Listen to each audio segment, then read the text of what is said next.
मेरे साथ हैं वैद्यराज डॉक्टर सतीश त्यागी जी, जिनको आयुर्वेद और मॉडर्न मेडिसिन दोनों की जानकारियां हैं। दोस्तों, सर्दियों में कुछ बीमारियां ऐसी हैं जो हर घर में घुस जाती हैं। थकान, हमारी माताओं बहनों में थकान, सिर के बाल झड़ने की समस्या, नींद कम आने की समस्या, डिप्रेशन, इसके अलावा मांसपेशियों में कमजोरी, ये आमतौर पे ये बीमारियां सर्दियों में आ जाती हैं। और वैद्य जी ने बातों ही बातों में मुझे बताया कि इनका इलाज सर्दियों में बिना पैसे के हो सकता है और आराम करके हो सकता है।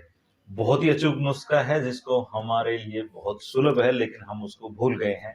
तो आइए जानते हैं वो नुस्खा क्या है जिससे आप इन सारी बीमारियों से बिल्कुल ठीक हो सकते हैं। वैद्य जी, ऐसा कौन सा नुस्खा आप बताने वाले हैं जो इन सारी बीमारियों का एकमात्र इलाज है इन सर्दियों में?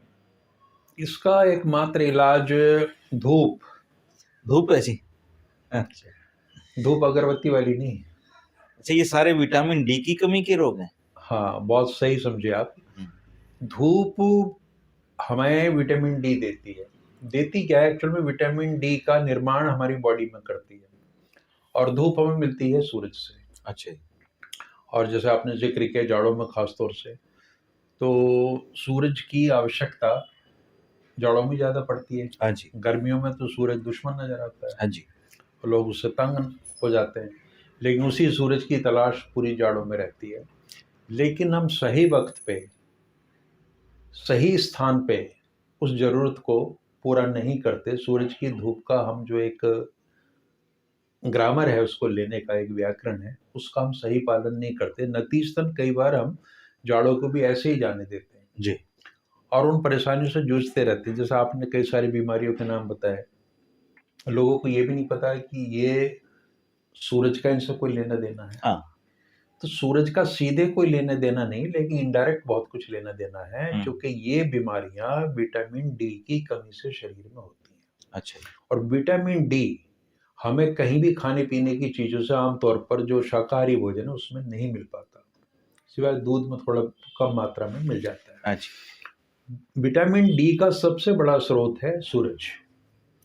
सूरज की आप धूप लें प्रॉपर तरीके से, और उसके बाद में विटामिन डी की कमी आपकी काफ़ी हद तक दूर हो जाएगी। और इन बीमारियों से, थकान से, नींद ना आने से, हड्डियों में दर्द होने से, मसल्स की वीकनेस से, या आपको भूख ना लगने से, जो इस तरह की चीज़ें हैं, ये काफ़ी हद तक इनका समाधान हो जाएगा।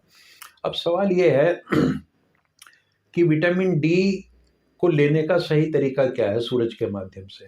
तो सही तरीका ये है कि सुबह 9 बजे तक, अच्छा। आजकल जो सीजन चल रहा है, या ज़्यादा से ज़्यादा 10 बजे तक, कोई भी व्यक्ति अपने वस्त्र उतार के, यानी निर्वस्त्र हो तो बहुत ही अच्छा है, और सूरज के समक्ष लेट जाए। अच्छा। और कम से कम 15 मिनट एक अवस्था में लेटा रहे, पीठ के बल, और दूसरे 15 मिनट पेट के बल।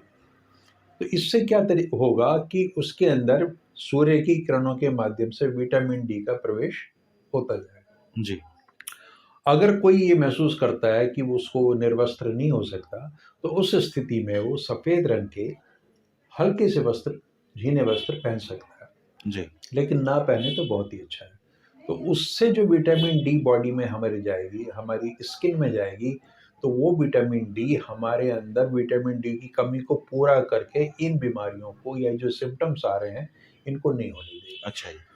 तो सूर्य के अंदर ही ये शिफ्ट है, क्योंकि सूर्य आपको पता है कि ऊर्जा का भंडार है, और अपार ऊर्जा है इसके अंदर। सारी जो हमारी पृथ्वी है, या जो और भी ग्रह हैं, वो सूर्य से संचालित हैं। इस पृथ्वी पे जो कुछ भी उपज रहा है, फल फूल रहा है, वो सब सूरज से मिल रहा है। और हमारा जो नियमित भोजन हम जो लेते हैं, वो भी सारा, उससे ऊर्जा कहाँ से आती है? सूरज से मिलती है। अगर सूरज ना हो तो ये वनस्पतियां जो हम ले रहे हैं, दुनिया भर की चीजें हम खा रहे हैं, इनका कोई वजूद नहीं रहेगा। तो ये जो हम भोजन ले रहे हैं, उसका भी भोजन सूर्य दे रहा है, जो फूड का भी फूड है। तो वो इस लिहाज से हमारे लिए बहुत जरूरी है कि हम ये भोजन करते हुए, सूर्य नारायण द्वारा प्रदत्त जो धूप के रूप में हमें भोजन मिल रहा है, उसका भी इस्तेमाल करें और इन बीमारियों से मुक्ति पाएं। सर, एक चीज आमतौर पे जो है, डॉक्टर, जब हम किसी बीमारी के लिए जाते हैं, तो आजकल B12 और विटामिन डी का टेस्ट करने के लिए वो बोलते हैं। और आमतौर पे 10 में से 9 आदमियों में विटामिन डी की कमी इंसानों में भारत में पाई जाती है। एक तरफ तो पूरी दुनिया में सबसे ज्यादा धूप भारत में निकलती है, एक तरफ दुनिया में सबसे ज्यादा जो विटामिन डी की कमी के रोगी हैं वो भी भारत में हैं। तो ये विरोधाभास क्यों है फिर इस तरीके से? देखिए धर्मेंद्र जी, विरोधाभास इसलिए कि हम भारतीयों के साथ ये बड़ी दिक्कत है कि हम खाना भरपेट मतलब भरा पेट भरने के लिए खाते हैं। एक ही तरह की चीज़ हमने भरपूर मात्रा में खा ली और हमने ये मान लिया कि हमारा भोजन हो गया।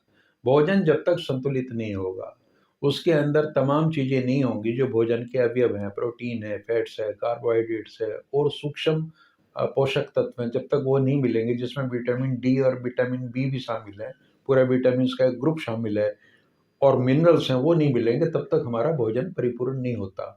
देखने में ये आता है कि आपने प्रोटीन, फैट और कार्बोहाइड्रेट वगैरह तो ले लिए, दाल, रोटी, सब्जी खा ली।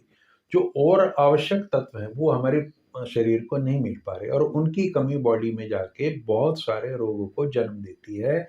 इसी तरीके से विटामिन डी और B12 का जो आपने ज़िक्र किया, जिसकी बाद में हम कभी चर्चा करेंगे, वो भी शामिल है। जी। बात जब हम विटामिन डी की कर रहे हैं, तो मैंने कहा कि वो कोई नेचुरल सोर्स के रूप में हमारे पास उस तरह से नहीं है खाने-पीने के रूप में, बहुत ज़्यादा नहीं है, ट्रेसेस में है, अल्प मात्रा में है, लेकिन उसका सबसे बड़ा भंडार सूरज है। जी।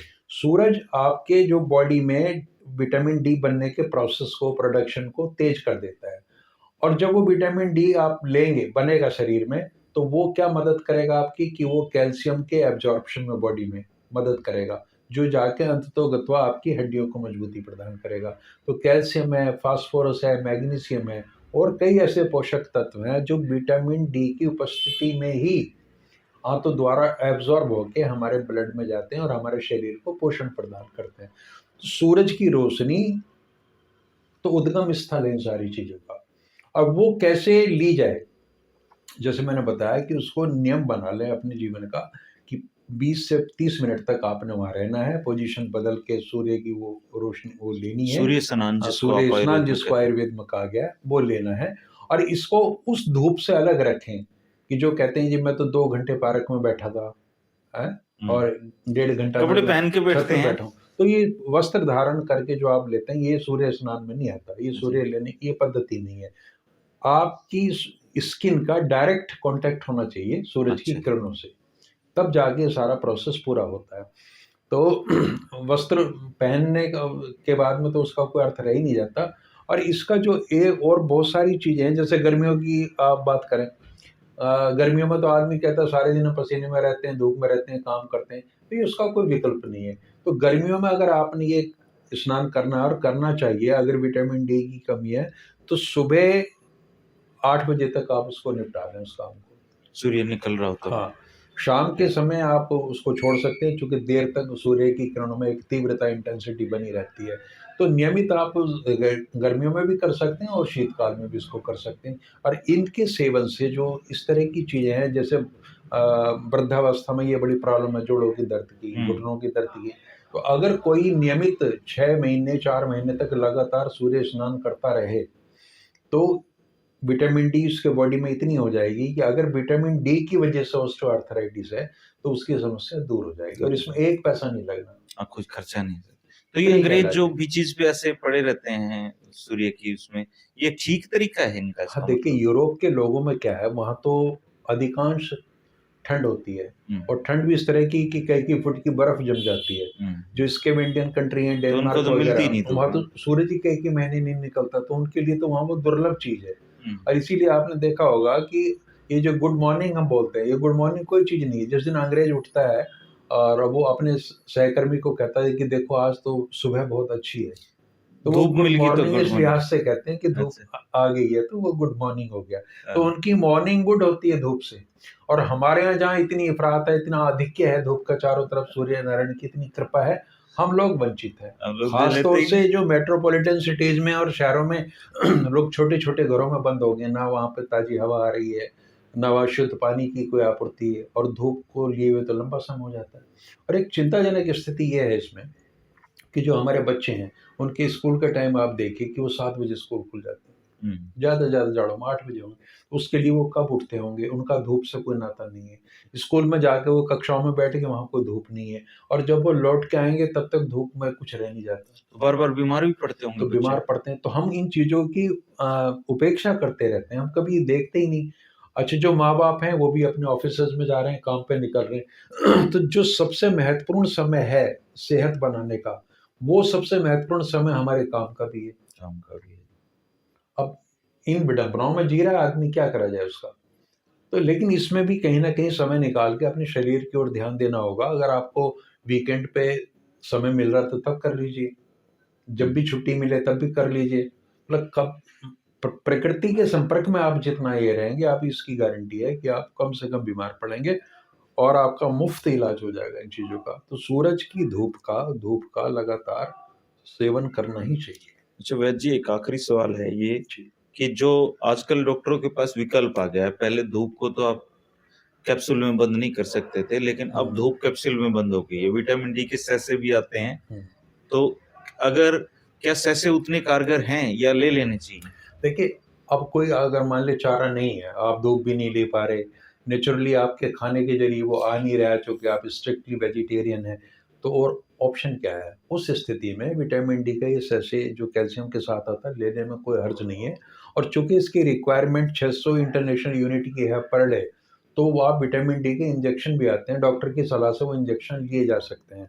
और ये कोई ऐसी नई चीज़ नहीं है, सूर्य द्वारा चिकित्सा को वेस्टर्न मेडिकल सिस्टम में हीलियोथेरेपी कहते हैं। हुँ, बिल्कुल, सूरज की धूप से बहुत सारी बीमारियों को ठीक करते थे, अब तो उनका प्रचलन इतना नहीं रहा।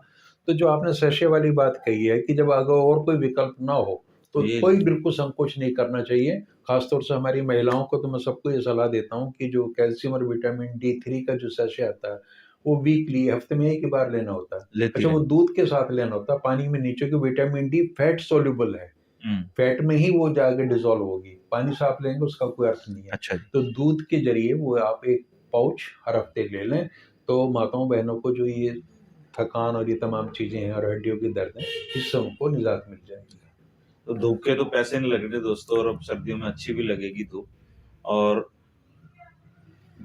शीशे के अंदर से धूप, जैसे हम खिड़की के जी। साइड में बैठ गए सर, मेरा एक दोस्त है, वो उसका फ्लैट है तो पूरा लेटा रहता है, लेकिन उस शीशे में से आ रही है वो धूप।